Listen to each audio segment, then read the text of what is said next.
Isaías 26, versículos 3 e 4,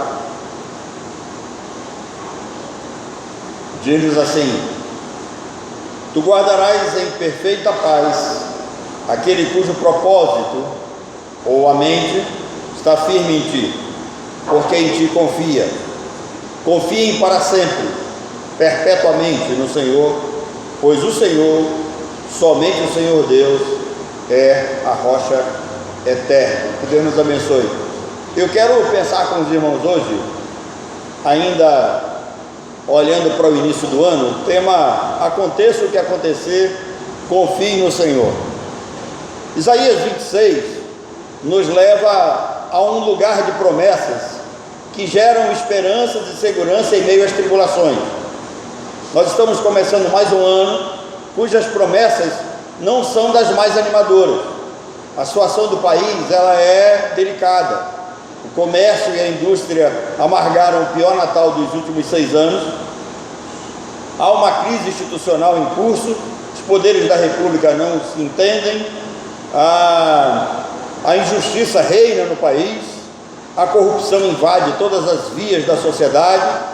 E parece que o presidente se tornou uma espécie de turista, enquanto alguns ministros do STF fazem o que bem entendem na direção do país. Diante do quadro assustador, Isaías nos leva a olhar com grandeza o poder de Deus, para que em seguida venhamos a confiar na proteção e na providência do Senhor. Esse é o propósito do profeta. Ao escrever esse texto, Isaías, ele se dirige primeiramente a Deus. Ele olha para Deus, ele reconhece a grandeza do Senhor e ele mostra para nós quem é Deus e como Deus age. A intenção de Isaías é evitar que o povo caia, em primeiro lugar, no desânimo e, em segundo lugar, no desespero. O profeta do Senhor, aquele que abre a boca para falar de Deus, ele olha para o povo e ele traz essas palavras. Ele diz que o Senhor é a rocha, nós devemos estar firmes nele, confiar nele, a fim de evitar que o povo de Deus venha cair no desânimo e também no desespero que pode ser acometido de uma hora para outra. Por isso ele diz que o Senhor é uma rocha eterna em quem devemos confiar. E ele diz mais, que nós devemos confiar todos os dias, não só todos os dias, mas também em todo o tempo.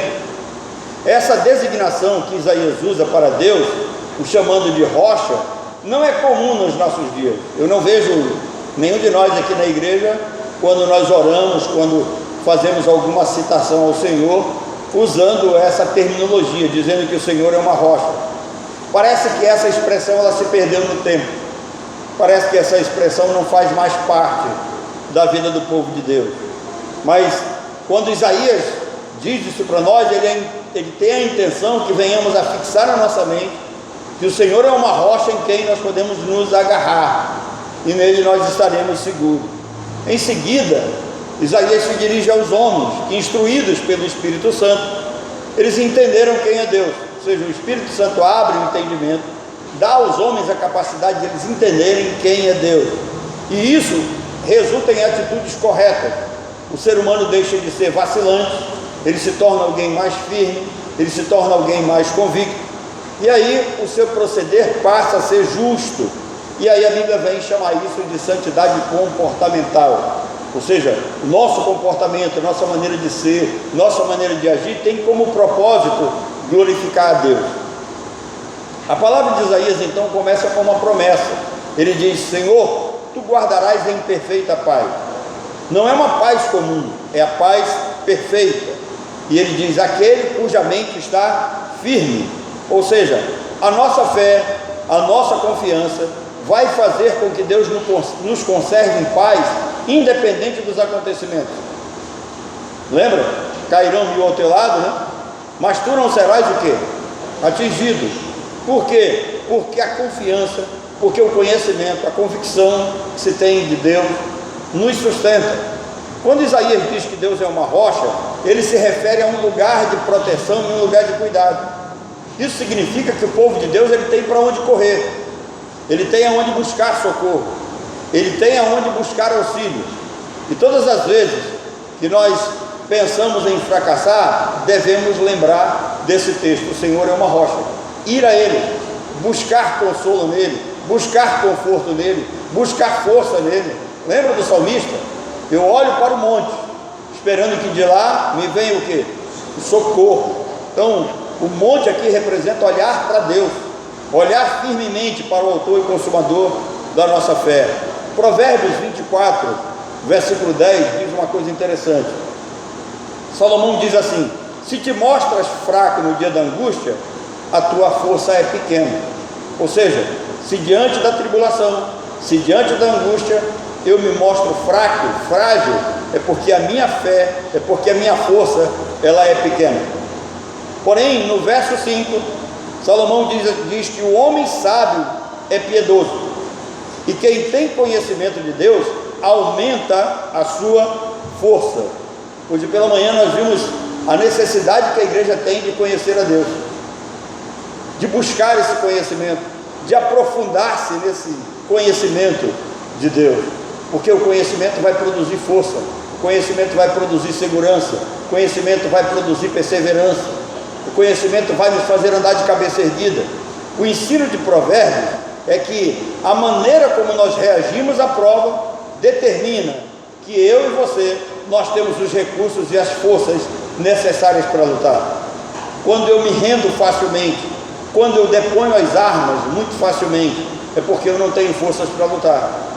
Mas Isaías desafia a olhar para a rocha, entender quem é o Senhor e buscar força nele para enfrentar o dia mau.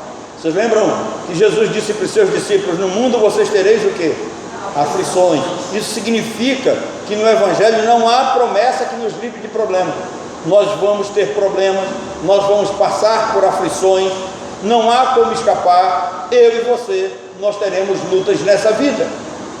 Agora, a nossa confiança, a nossa fé deve estar baseada em Deus, e isso só vai ser possível quando o nosso conhecimento chegar a um ponto de nós confiarmos plenamente no Senhor. Em determinadas situações da vida nós podemos dizer que confiamos, mas quando chega a hora da provação, às vezes nós desistimos, nós nos desesperamos e ficamos como os discípulos, né? Olhando mais para as ondas, olhando mais para a tempestade do que para o Senhor que estava no barco com eles. Enquanto eles se desesperavam, Jesus dormia. Então, a nossa confiança, a nossa fé, o nosso conhecimento de Deus nos levará a reações e atitudes diferentes. Não vai ser uma atitude de medo, mas vai ser uma atitude de confiança. E em determinadas situações, pode ser uma atitude até fora do normal. Você pode demonstrar uma fé que talvez você não imaginaria que tem, mas tem, porque vem do Senhor, a rocha a qual nós estamos afixados e agarrados. No mundo tereis aflições, Jesus disse, mas também ele disse: olha, tem de bom ânimo, respirem fundo, eu venci o mundo, dá para vocês vencerem também. A verdadeira vida para ser vivida não é essa.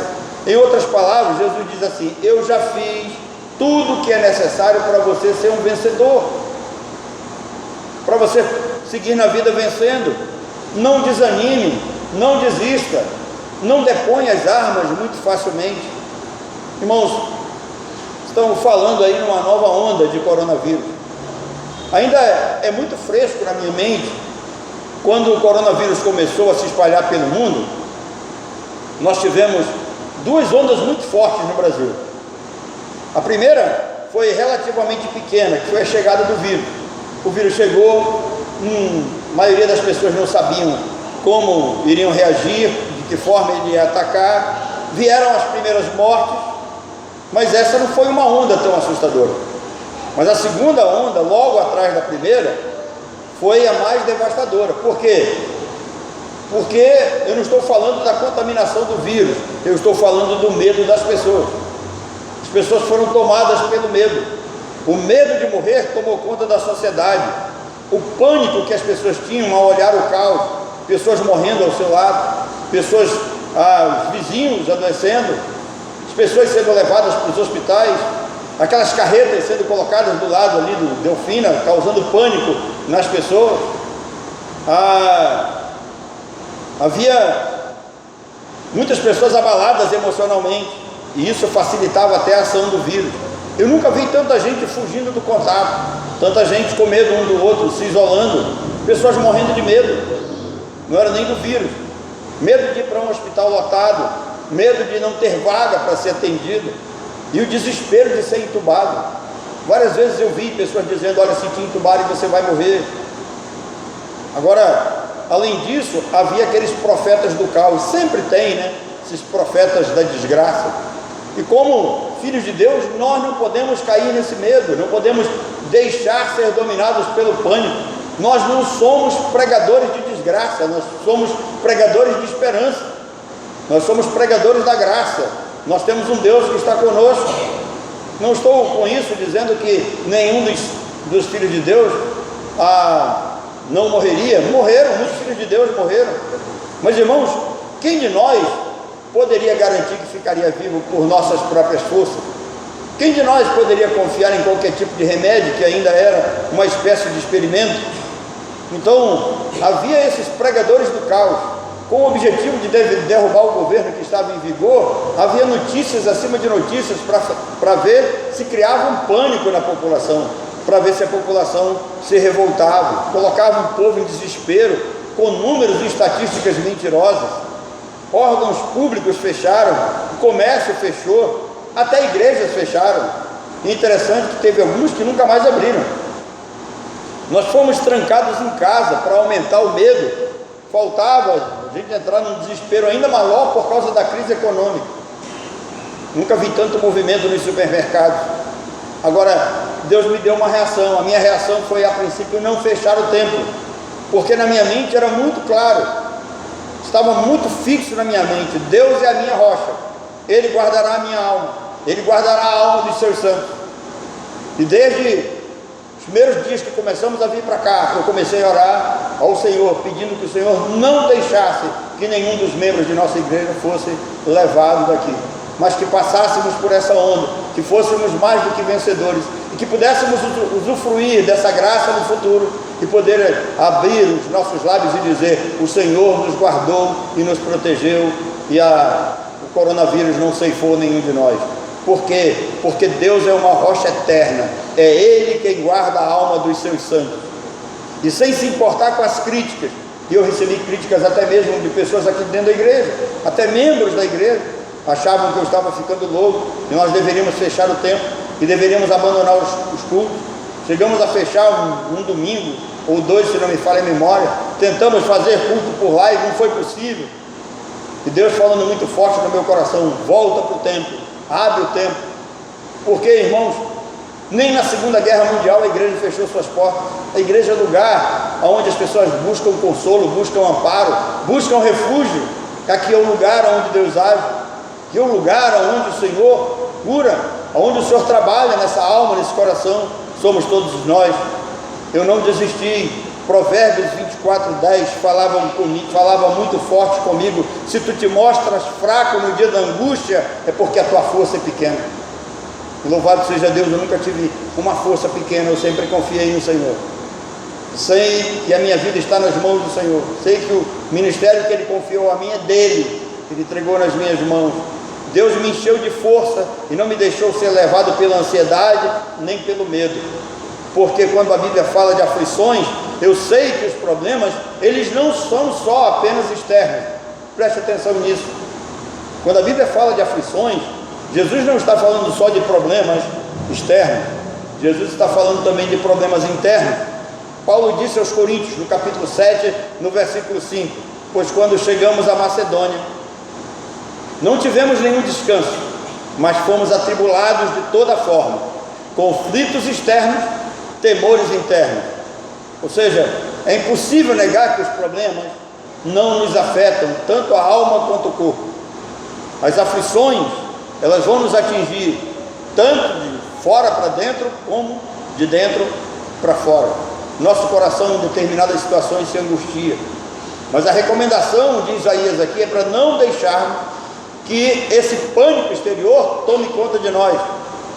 A falta de confiança no Senhor faz com que os temores internos prejudiquem ainda mais do que os externos.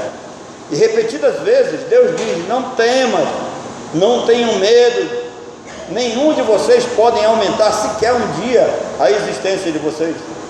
Jó 14, versículo 5, diz que todos os nossos dias já estão contados.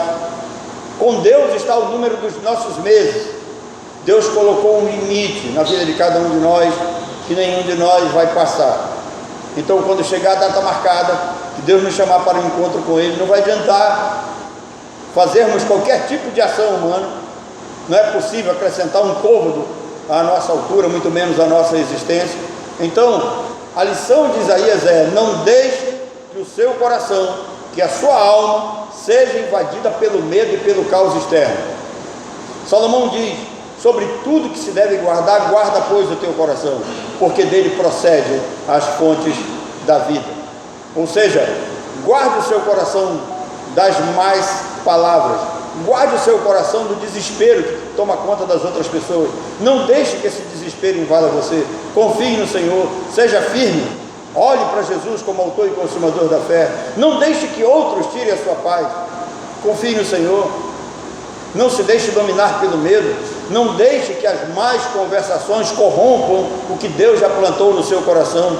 Não se deixe levar por essa maioria tresloucada que anda segundo o curso desse mundo, que não tem em quem confiar, que não tem em quem se agarrar, que não tem proteção divina. Não esqueçam, este mundo caminha para o fim, essa terra está preparada para o fogo, disse o apóstolo Pedro. Mas não desanime, o Senhor, Ele é a rocha eterna, Ele é o nosso refúgio, Ele é a nossa fortaleza. Tenham bom ânimo, Jesus venceu a morte. Então guarde o seu coração das más notícias, reaja positivamente às lutas externas, faça com que o que há no seu interior brote de forma vitoriosa, faça com que aquilo que você tem de conhecimento de Deus, faça com que você caminhe com os pés firmes.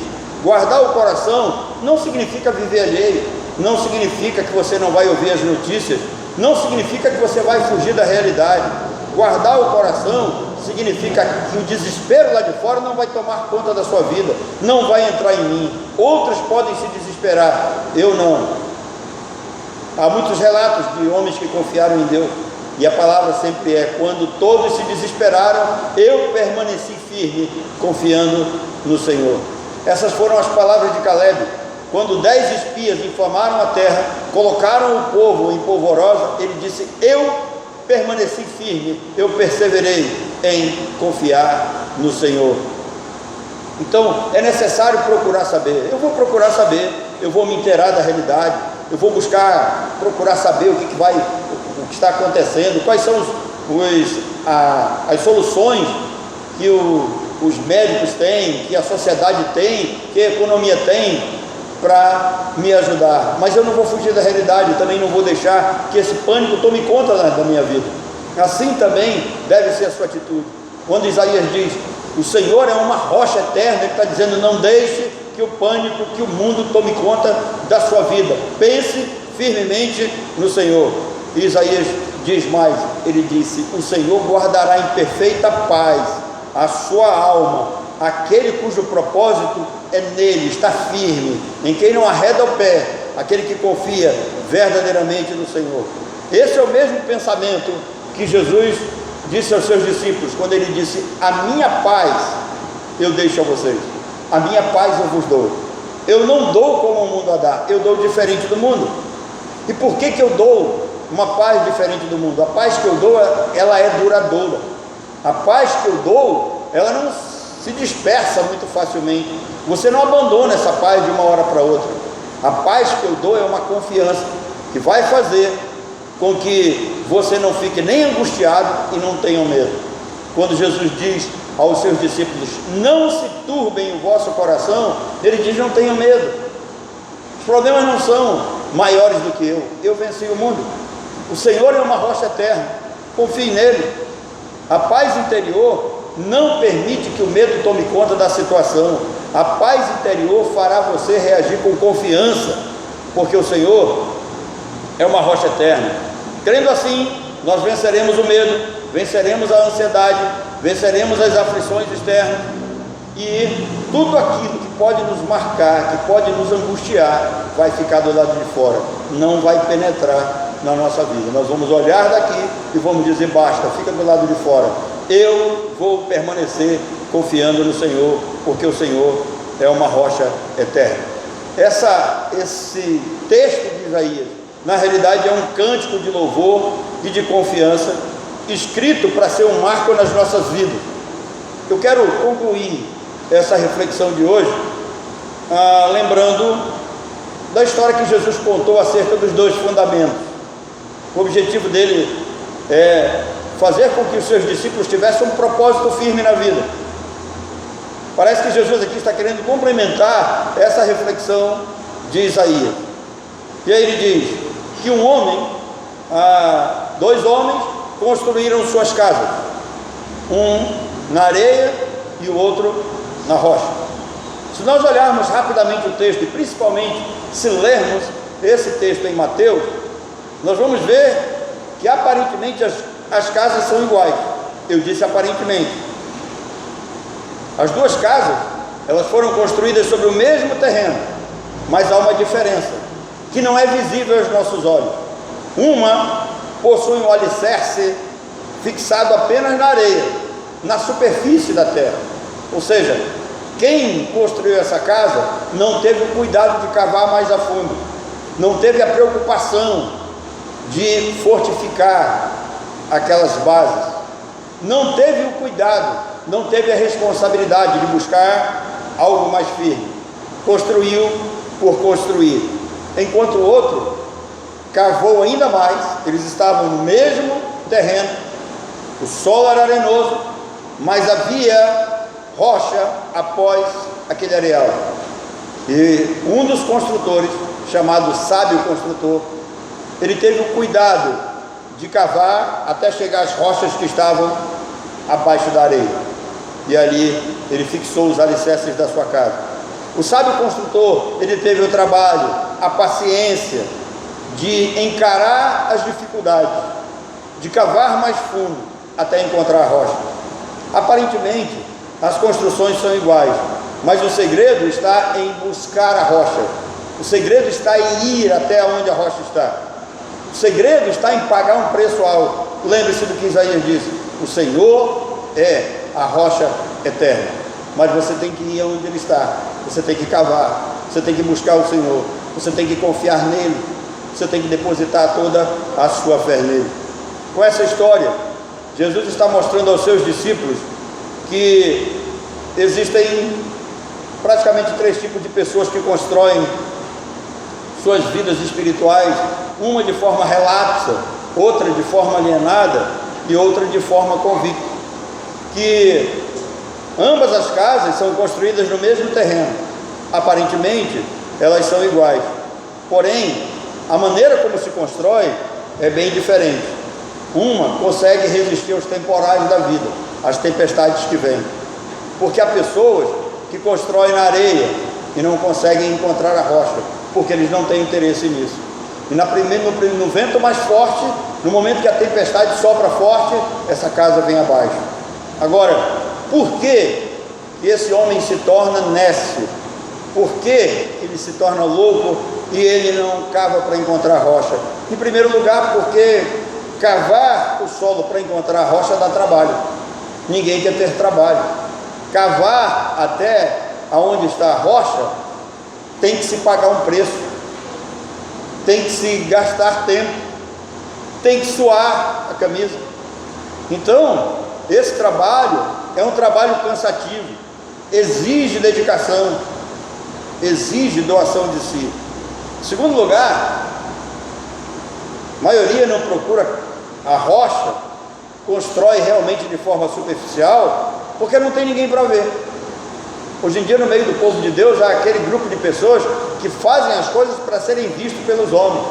Eles querem elogio, eles querem ser acolhidos, eles querem ser condecorados, eles querem ser premiados, eles querem ser reconhecidos como tais. Então, o segredo não dá para você ver de fora. De fora você olha, as casas aparentemente são iguais. Se você quiser ver qual é a casa que está construída sobre a rocha, você tem que entrar nela, você tem que olhar as bases, as fundações. cavar até a rocha é penoso. Trazendo para os nossos momentos como crente, cavar até a rocha requer leitura bíblica, requer oração, requer estudo da palavra, requer consagração total ao Senhor, requer frequentar os cultos, requer louvar ao Senhor, requer adorar ao Senhor. Isso é cavar fundo, isso é ir até a rocha. Algumas pessoas vivem uma vida extremamente superficial, procura o Senhor simplesmente quando necessita, vem aos cultos quando conveniente. A palavra parece uma espécie de amuleto aberto em casa, não usa, não lê, não estuda, vive uma vida completamente alheia ao Senhor. E são poucos os que pagam o preço da luta espiritual, o preço da resistência e da perseverança. Quem quiser vencer o dia mal vai ter que cavar fundo até chegar à rocha. O Senhor é uma rocha, mas você precisa buscá-lo, você precisa ir até onde Ele está. Ele vai guardar em perfeita paz aqueles que construírem suas vidas nele, alicerçados nele, seguros nele, convictos de quem Ele é. E aí podem vir as tempestades, podem vir os vendavais da vida, e esse filho de Deus, esse servo do Senhor, prudente, sábio, vai permanecer de pé. As palavras de Jesus atingem então 3 grupos de pessoas, a meu ver. Primeiro, o descrente. O descrente está construindo a sua vida sobre propostas pessoais, sobre suas próprias ideias, sobre uma religiosidade que o mundo oferece. Ele não quer compromisso com Deus, ele não quer saber de Cristo. Cristo não é o Senhor, não é o Salvador de sua vida. Cristo pode ser uma figura importante, mas nunca vai ser suficiente para salvá-lo. Ele não precisa de um Salvador, ele é incrédulo, ele não crê no Senhor. Com isso, quando vier o primeiro sopro mais forte, ele vai cair, não tem como se manter de pé. Segundo, é o crente relapse, em cuja vida espiritual está conformada com o mínimo. Ele tem o mínimo, ele tem salvação. Por quê? Porque a base é Cristo, ele está construído sobre a base. Mas ele não busca consagrar-se ao Senhor, ele não tem preocupação com galardão, ele não quer uma vida mais próxima de Deus, ele não quer receber de Deus forças para vencer no dia mal, ele é facilmente derrotado. Quando vem as pressões da vida, ele é o primeiro que cai, ele é o primeiro que se lamenta, ele é o primeiro que tenta botar pânico no grupo da igreja. Por isso, guarde o seu coração, não deixe que esses frágeis derrubem você, engane você, atinja você. Permaneça firme. E aqui está o terceiro grupo, que é o grupo daquele que consegue cavar para colocar um alicerce firme sobre a rocha. Vive sobre a rocha, esse vive feliz, ele vive em paz, ele vive seguro, mesmo diante dos ventos e das tempestades. Pode soprar o vento, pode vir o temporal, a chuva forte, ele vai permanecer firme, porque ele está alicerçado na rocha. Ele sabe quem é o Senhor, ele sabe quem ele está servindo, porque o Senhor é uma rocha eterna. Que Deus nos abençoe. Vamos orar.